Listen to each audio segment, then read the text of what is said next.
భాష మాట్లాడతాడు, గుజరాతోడు గుజరాతీ మాట్లాడతాడు, పంజాబీ మాట్లాడతాడు, తమిళోడు తమిళ్లో మాట్లాడతాడు. చిన్నబుచ్చుకోడు, వాడు హ్యాపీగా ఫీల్ అవుతాడు, ఇంకా అయితే గర్వంగా కూడా ఫీల్ అవుతాడు.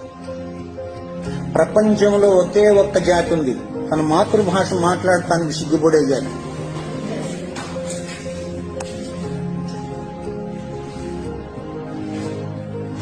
ఏం చేయలేం. దేశ భాషలందు తెలుగు లెస్స.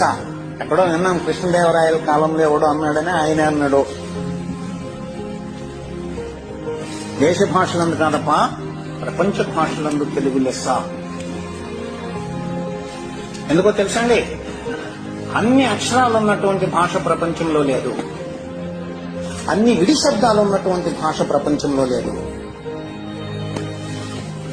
అంత సుందరమైన భాష కూడా